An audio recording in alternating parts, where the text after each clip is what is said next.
ओम श्री सद्गुरु परमात्मने नमः। श्री वशिष्ठ जी बोले, हे राम जी, ज्ञान संबित की ओर वृत्ति रखना, जगत की ओर ना रखना और जगत की ओर ना जाना। जगत के जानने वाले की ओर जाना स्वप्न और सुषुप्ति की ओर ना जाना।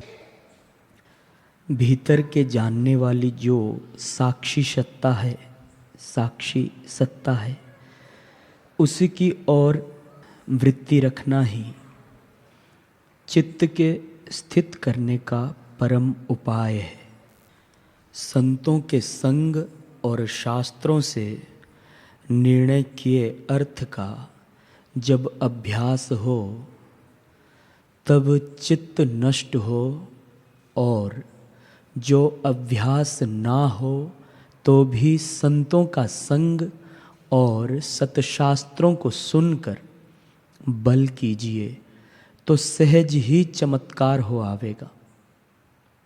हे राघव, मन को मन से मथिए तो ज्ञान रूपी अग्नि निकलेगी जो आशा रूपी फांसी को जला डालेगी। जब तक चित्त आत्मपद से विमुख है तब तक संसार भ्रम देखता है, पर जब आत्मपद में स्थित होता है तब सब क्षोभ मिट जाते हैं। जब तुमको आत्मपद का साक्षात्कार होगा तब कालकूट विष भी अमृत समान हो जाएगा। हे राघव, विष का जो मारना धर्म है सो ना रहेगा। जीव जब अपने स्वभाव में स्थित होता है तब संसार का कारण मोह मिट जाता है, और जब निर्मल निरंस आत्मसंबित से गिरता है तब संसार का कारण मोह आन प्राप्त होता है। जब निरंस निर्मल आत्मसंबित में स्थित होता है तब संसार समुद्र से तर जाता है। हे राम जी, जितने तेजस्वी बलवान हैं उन सबों से तत्ववेता परम उत्तम है।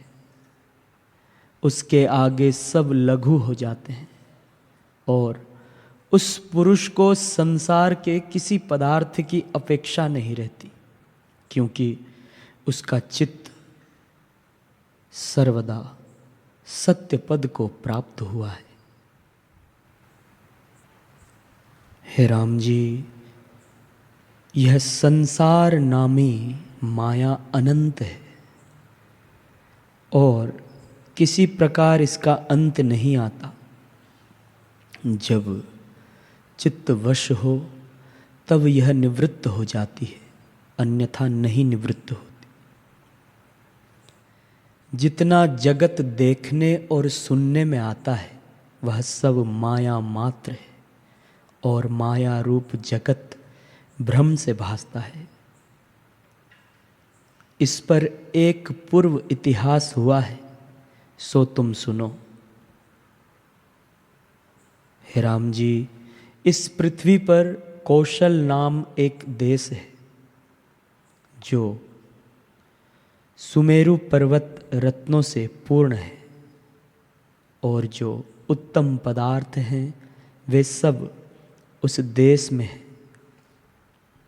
वहाँ गाधी नामक एक ब्राह्मण जो वेदों में प्रवीण मानो वेद की मूर्ति था, वहाँ रहता था। बाल्यावस्था से वह वैराग्य आदि गुणों से प्रकाशित भुवनवत शोभता था।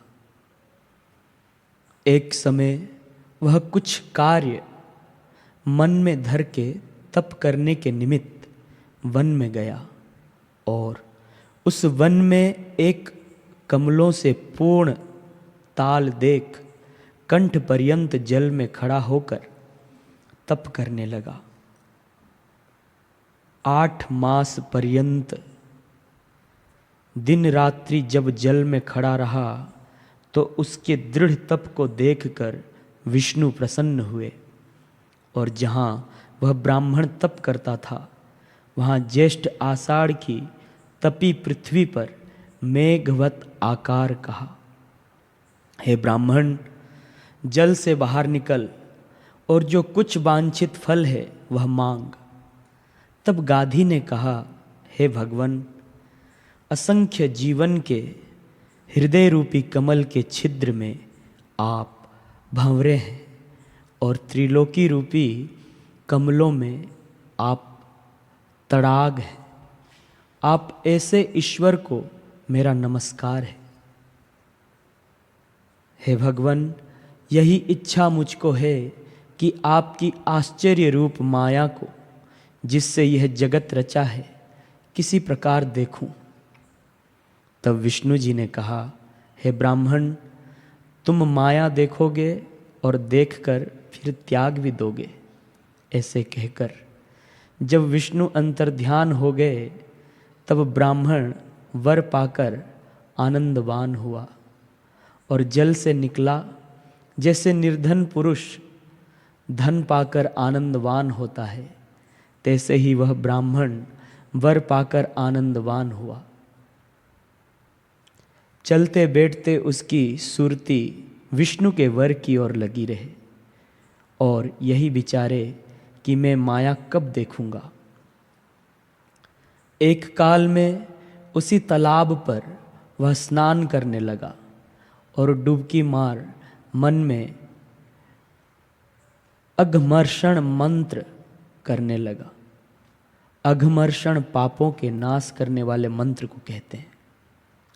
उस मंत्र को जपते जपते जब उसका चित्त विपर्य होकर निकल गया तब वह गायत्री मंत्र भूल गया और आपको फिर अपने गृह में स्थित देखा। फिर उसने आपको मृतक हुआ देखा और देखा कि सब कुटुंब के लोग रुदन करते हैं और शरीर की कांति ऐसी जाती रही जैसे टूटे कमलों की शोभा जाती रहती है। जैसे पवन के ठहरे से वृक्ष अचल हो जाते हैं, तैसे ही अंग अचल हो गया और होठ फटकर विरस हो गए, मानो अपने जीने को हंसते हैं। माता गाधी को पकड़े बैठी रही और सब परिवार वाले ऐसे इकट्ठे हुए जैसे वृक्ष पर पक्षी आन इकट्ठे होते हैं, और जैसे पुल के टूटे जल चलता है तैसे ही रुदन करते रहे। फिर बांधव लोग कहने लगे कि अब यह अमंगल रूप है, इसको जलाना चाहिए। ऐसे कहकर उसे सब जलाने ले चले और चिता में डाल के जला दिया और फिर अपने गृह में आकर क्रियाकर्म किया। हे राम जी, उसके उपरांत वह ब्राह्मण एक देश में चांडाल हुआ। उस देश में एक चांडालों का ग्राम था। वहाँ उसने एक चांडाली के गर्भ में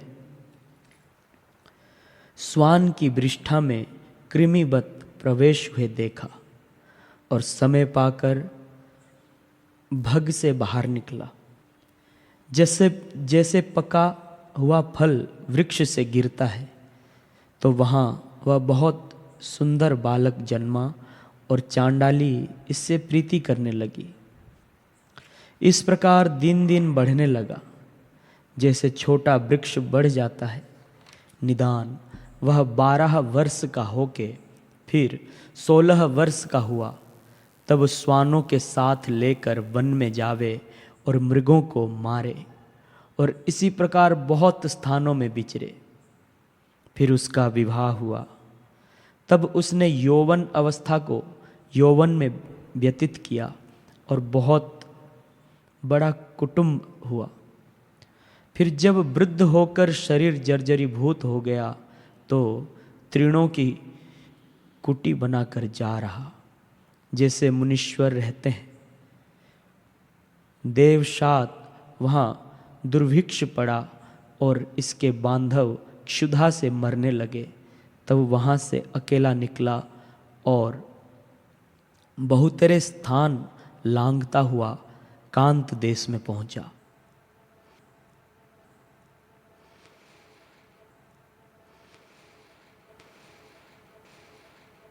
हरि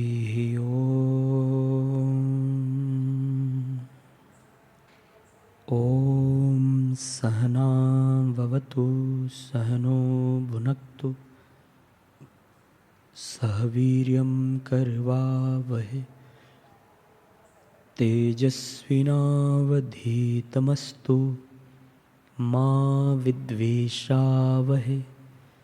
ओम शांति शांति शांति। श्री सद्गुरुदेव भगवान की जय।